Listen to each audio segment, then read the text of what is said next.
disconnect of our body, our mind, and our true self. It's a disconnect from the love that we're seeking. And it's true. Music is very much an expression of the human heart and consciousness. And how many songs are about the happiness of getting a lot of money?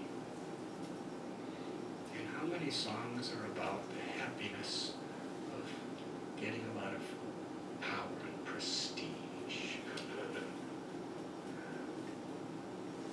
And even how many songs are about losing those things? There's a few. But probably 99% of the songs are about the happiness of having someone who loves us and someone we love. And probably most of those songs are about the pain of lost love. Is that accurate? That's what people sing about. You go here in California, you have Hollywood, which is the standard of the universe for entertainment. And it's mostly about, the plot is usually somewhere intertwined about love. Love between two people. Or love between a compassionate person, his love for his people, or her people, and their love. Why is that so popular? Because it's human nature. Real wealth, real freedom, is freedom from the anxiety and the loneliness of being without love, giving and receiving. When we really have that, we can be happy in practically any situation. From a spiritual perspective, the origin of that is between the soul's love for God, who has many names. Nam Namakari Bahuda Nija Sarvashantis. Beautiful verse by Sri Chaitanya. There's one God who has many names. It's really interesting. Our ashram in Mumbai, every year we have a contest called Gita Champions League. And it's a contest actually that's held in primary schools for young children. And we give them the Bhagavad Gita and a little synopsis of what the Gita teaches. And then what happens is the schools themselves want their children to be a part of the contest. So the schools sign up, and then they bring many of their students. And they study, and they study, and they discuss, and then there's a test. And this year, I think, almost 4,000 students participated. And something really interesting happened. This is a book on, this is a test on the Bhagavad Gita, which is the primary scripture of the Vedas that generally Hindus follow. This is in India. And the winner of the contest was a 12-year-old Muslim girl, which was quite interesting. It was so interesting. Her father was a Muslim man, goes to the masjid, the mosque. He was so proud of his daughter, he called a press conference. And all the media of India came. It was the front page news. It was headline news on television. The chief minister of Maharashtra invited this 12-year-old girl to his palace to give her awards. And just last week, the Prime Minister of India, Narendra Modi, invited her to his palace in New Delhi to give her gifts and awards. And just 2 days ago, I got a link. Because you know how internet is, there's links all over the place. Somebody said, watch this link, so I pressed it. And it was an interview on a national television show after she got the award by Narendra Modi. And she was speaking in Hindi, but I could understand she was quoting a verse from Bhagavad Gita. Yada yada hi dharmasya glanir bhavati bharata abhyutanam dharmasya tadatmanam srajamyam. And she spoke it in perfect Sanskrit. And that verse says that there's one God, but that one God throughout history has come in many forms with many names to deliver the same message for the same mission of compassion to all his children. So that was beautiful because that's a universal message that includes all the great spiritual paths of the So the essence of yoga, the essence of religion, the essence of spirituality, in this sense, is to actually reconnect with our true self. To harmonize the body and the mind with the Atma, with the soul. The soul is Satchidananda, eternal, full of knowledge, full of bliss.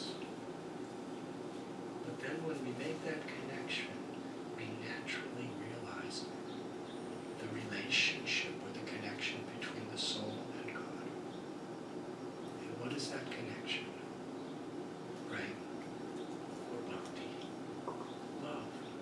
It's a connection of love.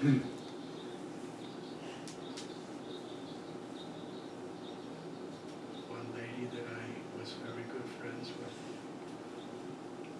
She was dying of cancer in London. And I was in Bombay. And her husband called me on the phone and said, she's supposed to die within 4 days.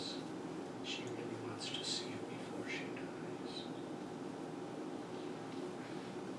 So I made an airline ticket to go to London. The day I was about to leave, you know what happened? A volcano erupted in Iceland. Do you remember that? And the ashes went into the sky, and every single airport in the whole Europe and North Africa was closed. Not a single flight could go.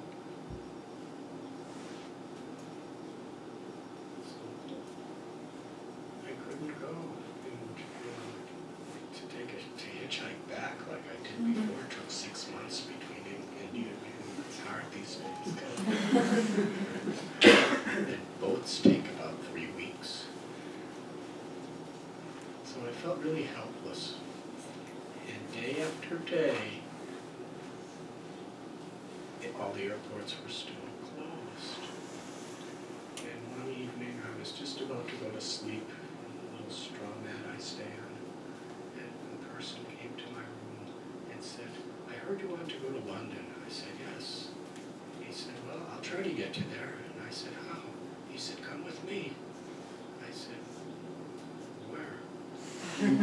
He said, to Zambia. You know where Zambia is? It's in Central Africa. It's kind of the opposite direction from Mumbai. I said, how is going to Zambia going to help? He said, I have to go to Zambia to meet the president of Zambia. And then I have a private jet, and I'll somehow or other get onto the ashes and get you to London. So I said, all right. So we did it. We went to Zambia. We met the president and everything, and then we got to London at about midnight. And early the next morning I met my And just before I got there, she told her husband, and he was telling me this. And she was still alive. Actually, I spent the day with her, and then that night she passed away. The next night. So he was telling me that she was a very active, dynamic lady her whole life. She loved to just get things done. And she always wanted to help anybody who was in trouble. And she would really stand up for people's rights. If you were like doing the right thing, you just loved her. But if you weren't doing the right thing, you'd probably be really scared of her. She was that kind of lady. I think she was an activist. But now she's paralyzed and she can't walk, and her husband's cleaning her excrement and feeding her with tubes. She said, what am I compared to what I was? She said, on one level I feel completely irrelevant. Then she smiled. She said, but I am infinitely relevant. Because she calls God Krishna. She said, because Krishna loves me. And because Krishna loves me, I have supreme relevance. And she said something really interesting. That I can't think I'm better than others because Krishna loves everyone.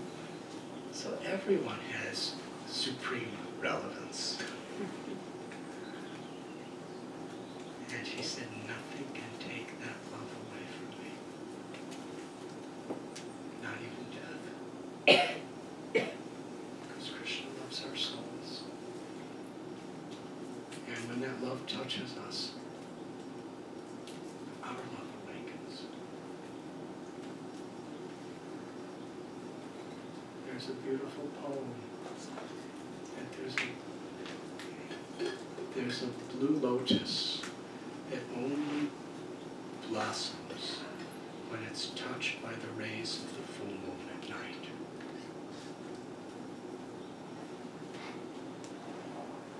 And similarly, when our hearts are touched by that love, by that grace, then they blossom. And then we learn to love. And that's the principle of spirituality, to awaken that. And in that state there's satisfaction, there's fulfillment. And real wisdom is when we find that inner fulfillment, and then through our abilities, through our intelligence, through our resources, we express that love from within without. Whether we're billionaires or millionaires, or just people working to make a living, or monks with nothing. We all have incredible relevance. And when we actually find that inner fulfillment within ourselves, then we learn to express it through whatever we do.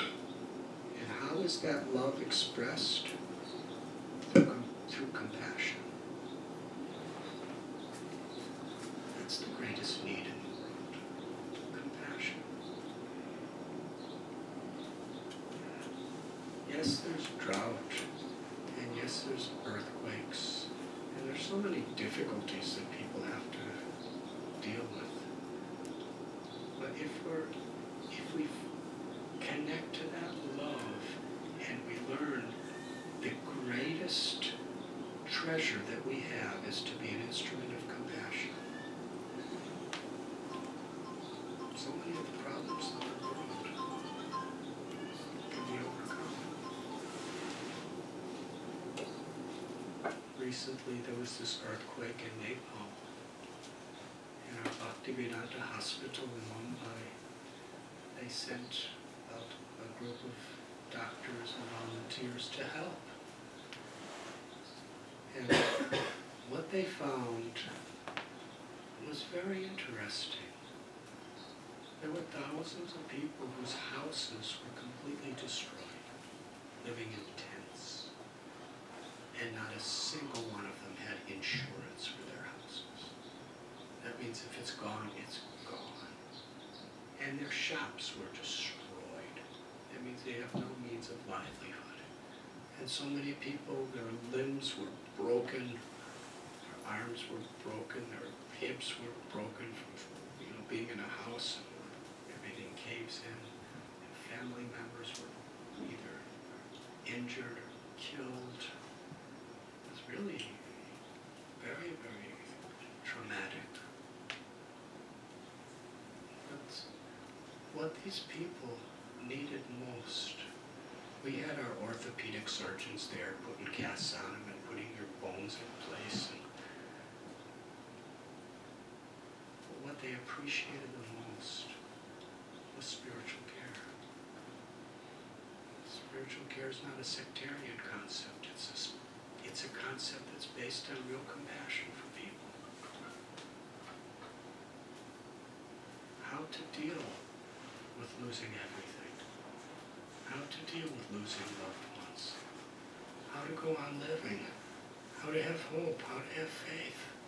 How to have motivation. And the people who received that were so enthusiastic to serve others. They were so grateful. People who had nothing, who lost everything, were just completely grateful and happy to serve food to people who were starving, to bring the doctors to the tents where people needed medicines.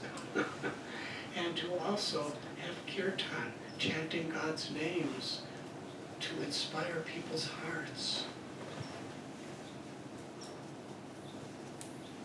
And the doctors from Mumbai were telling me that we were all knowing that after a couple of weeks or a few weeks, we're going to go back to our nice apartments in Bombay, where we have our families and we have everything we need, because doctors are usually quite prosperous.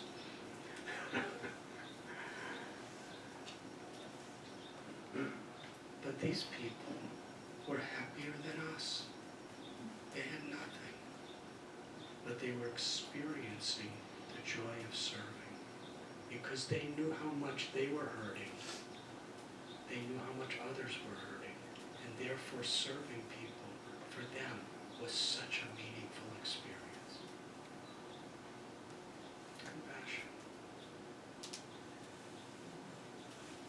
They were feeling God's love and they wanted to just whatever they had share with others on every level.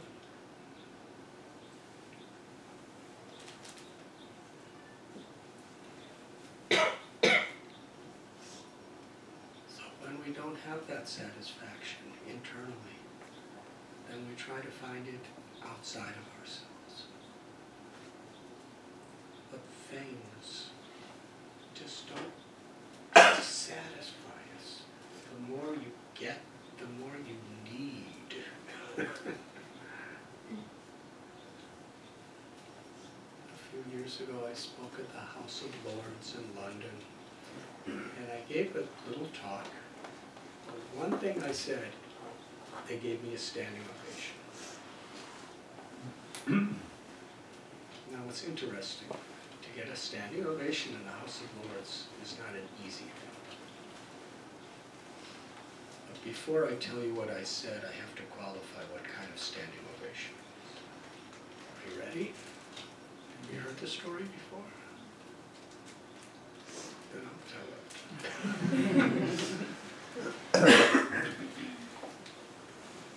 When they say House of Lords, it really is like that. Because there's really strict rules. So the people who organized this, the House of Lords themselves and the HSBC Bank, there was 80 people allowed in this particular chamber of the House of Lords. And everybody who was coming were dukes and duchesses and counts and countesses and lords and ladies and members of parliaments and rabbis and archbishops and priests. It was very esteemed people. You know, CEOs of corporations, politicians. 125 people came. They were only allowed to send out 80 invitations, but they didn't think people would come, so they sent like more, and everyone came. So the administrator said, only 80 people allowed. Now those are not the kind of people you could turn back at the gate, because it was raining out this evening, and they had their umbrellas, and they showed up, and what are we going to do? It was an emergency. I wasn't part of the organization. I was just supposed to give a keynote speech. But what happened is it was really tense, because the people were saying, the administrators, you have to tell 40 people to leave. We're not letting them in. So we can't do that. These are, you know, leaders of society. It's an insult. So finally, they said, you could let them in, but no one's allowed to sit on a chair. We have to remove all the chairs. So for the whole event, everyone was standing. So in that way, I got to stand.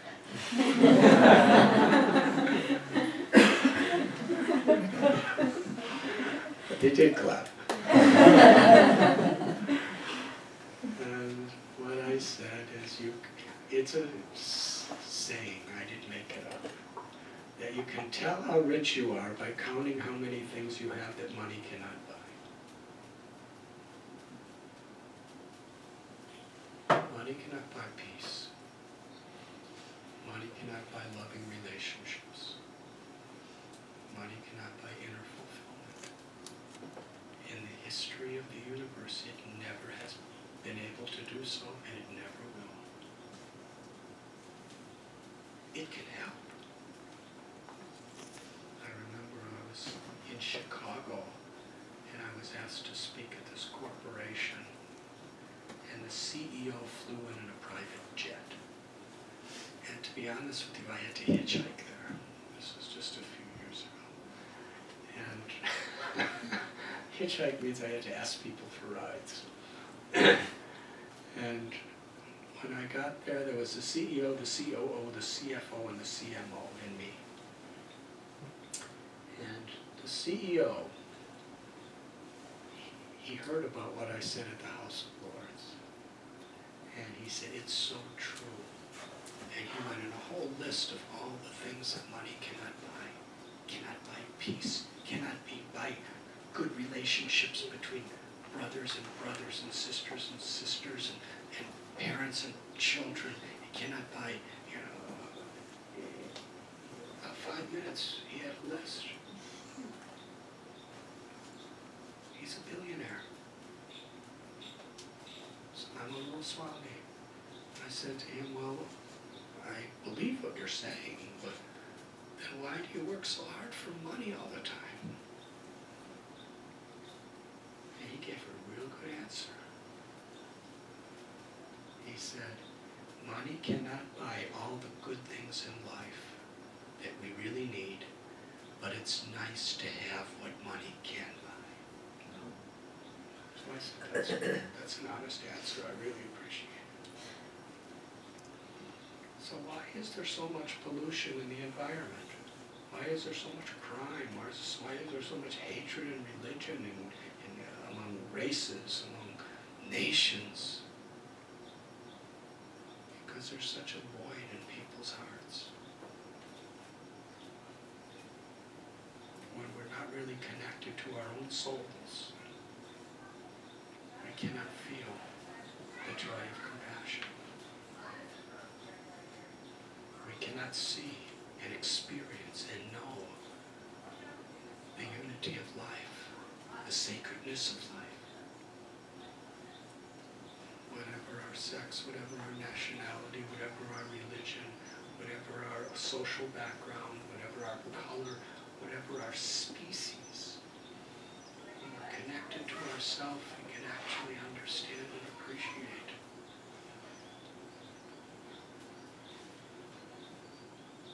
That every living being is a child of the same source, and we're all related. And there's respect, there's compassion. And that state of mind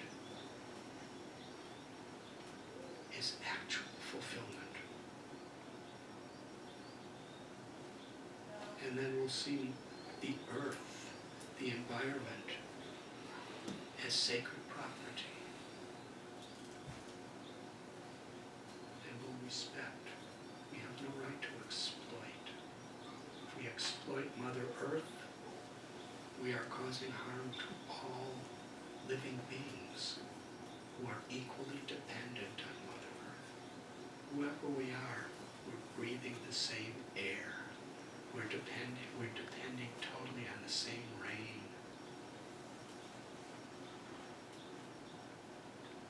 We're depending on the same earth that's providing our food, our grains, our fruits, our vegetables.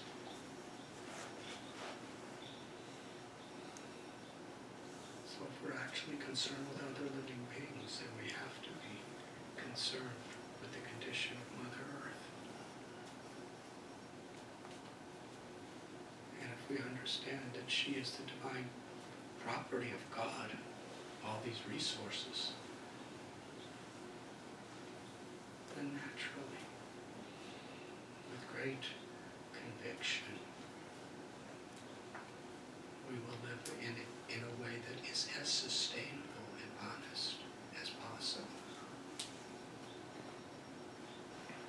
You see, there's not an environmental problem in this world. There's just a spiritual crisis.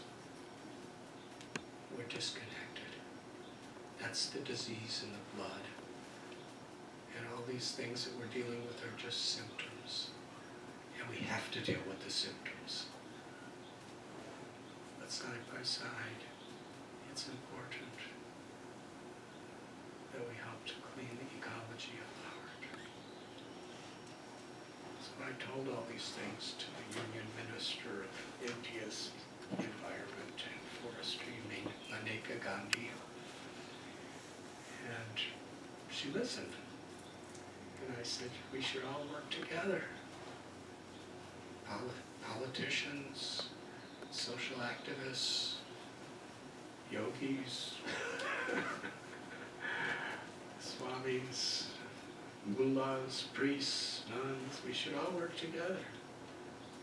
The corporate people, the scientists, the educators, we should understand what we all have in common.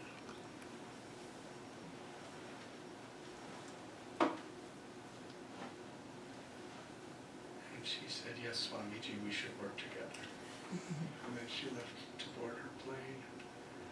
And then I got about 5 minutes to rest. Well, these are very, very important principles. The Bhagavad Gita tells that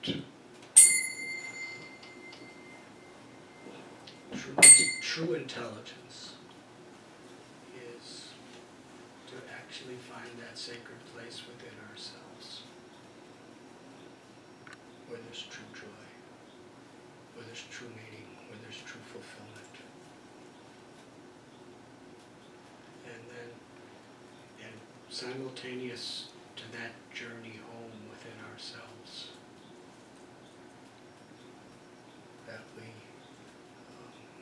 we pursue a way in which we can be activists within this world.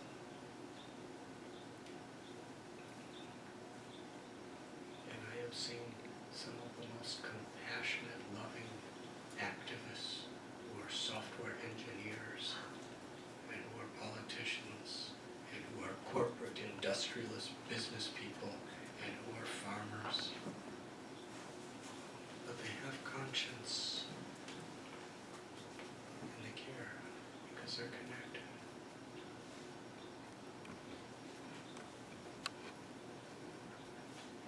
I hope this is what I was supposed to speak about. Interpretation. Yes, Maharaj, absolutely. It was? Perfect. Yes. Thank you. You see, her husband, Sajidulal, drove me here from Los Angeles, and he had a little slip of paper that said, speak about the ecology of the heart. What the heart is yearning for. So I tried to do that. Would anyone like to ask any questions? What did you tell the industrialists when you said it was the heart, the man, the CEO? So how were you able to help him maybe recognize that whatever millions he's making, perhaps the thing would be to share? I kind of told him the same thing I just told you. I didn't have as much time as I have with you. That, through the association we keep. In the tradition I follow, there's 3 principles that are very important to clean the ecology of the heart. Satsang, sadhana, and sadachar. Satsang means to keep the company of people who really fill us with positive energy, who really enlighten us, who really help us to keep focused on the true goals of life and the true meaning of life. Satsang means to be with enlightened people, or people who are seeking enlightenment, because they really help us. Because in this world we're constantly being bombarded by weapons of mass distraction.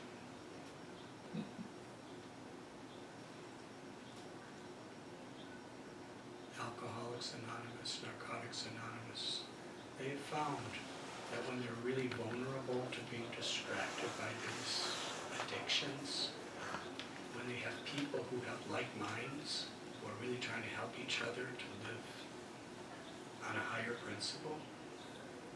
And actually, the whole principle of AA is they're helping each other to remain focused on how they need to seek the power of that higher force, that higher power than themselves. And that's very true in every aspect of life, especially spiritually. There's so much negativity, there's so much greed and envy and arrogance and